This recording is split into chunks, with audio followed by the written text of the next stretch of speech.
When Marvel Rivals dropped in 2024, people lost their minds. And I mean that in the best possible way. A hero shooter with actual Marvel characters? Spider Man, Storm, Magneto, Strange, Wanda? The hype was real. And for a minute, it felt like the game we'd all been waiting for. So, why, as of June 2026, are Steam reviews sitting at mixed? Why are people calling it a chore to log in? And why can't people seem to quit even when they're miserable? Today, we're not talking about patch notes. We're going to be talking about the psychology, what's actually happening in the minds of Marvel Rivals players right now, and why this game might be the most fascinating case study in line service psychology we've seen in years. Last year in February of 2025, I had made this tweet about the player base getting over the honeymoon phase, and red flags were already starting to show in the community. This was within 2 months of the game's official launch.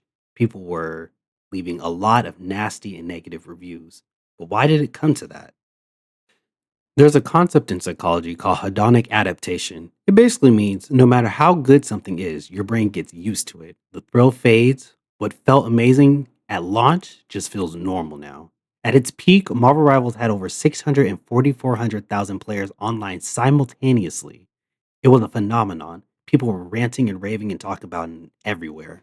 Now, players who have been grinding since beta describe logging in as feeling like a chore, not a disaster, a chore. And that word is so telling. You don't quit your chores, you resent them and still do them. That's exactly where a huge chunk of the player base is sitting right now. The game didn't fail, novelty did. And the question is, did NetEase build something strong enough to survive that? Here's the single biggest source of frustration in this community right now, and I want you to understand why it hits so hard psychologically.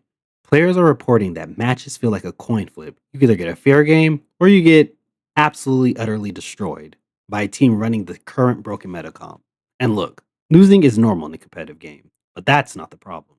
The problem is the suspicion that the system is rigged. Players are convinced Marvel Rival uses EOMM, engagement optimized matchmaking, an algorithm that deliberately alternates your wins and losses to keep you emotionally hooked. NetEase denies it, but when you lose 5 in a row and then suddenly get matched against obvious bots to feel better, the denial gets harder to believe.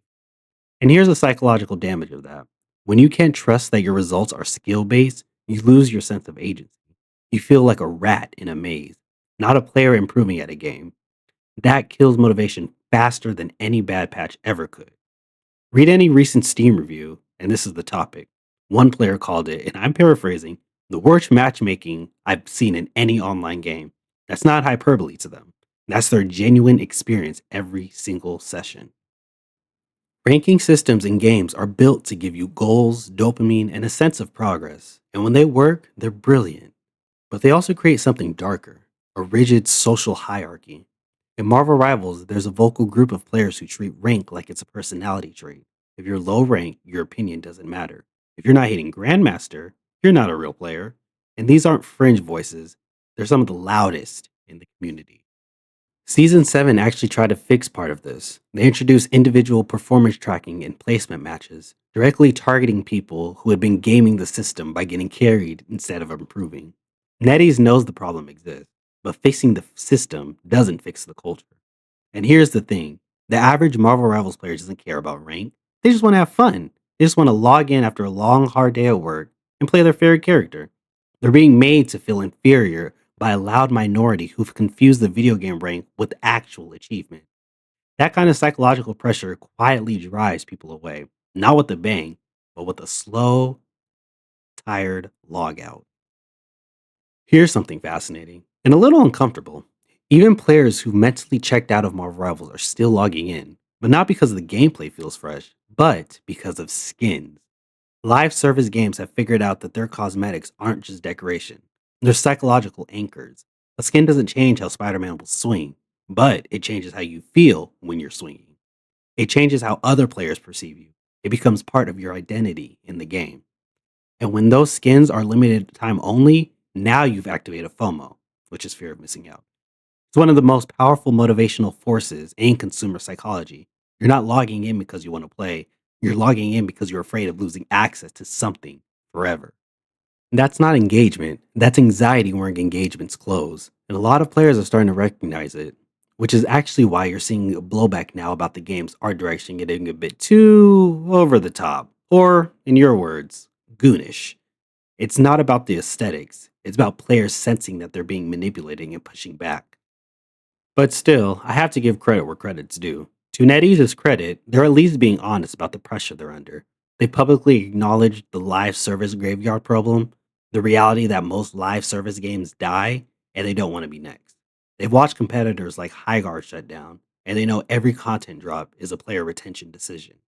Season seven's balanced patch notes showed genuine design intent, nerfing Ultimate Generation globally to reduce chaotic teamfight spam, trying to create more deliberate, readable combat. That's good design thinking. Players who notice it appreciate it. But here's the trust gap. A good patch doesn't undo months of matchmaking frustration overnight. In psychology, we call this the negativity bias. Bad experiences stick harder and longer than the good ones. One great season doesn't erase the emotional residue of being stomped into the ground by EOMM for 6 months. The players who are still here want to believe in this game, myself included, but they need the developers to meet that goodwill with radical transparency, and not just good patch notes. And with the release of Cyclops in Season 8.5, the community is watching this season very, very closely.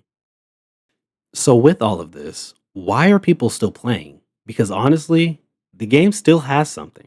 Let me break down the psychology of the players who are sticking around, because it's not just in the inertia. First, the sunk cost. Real talk.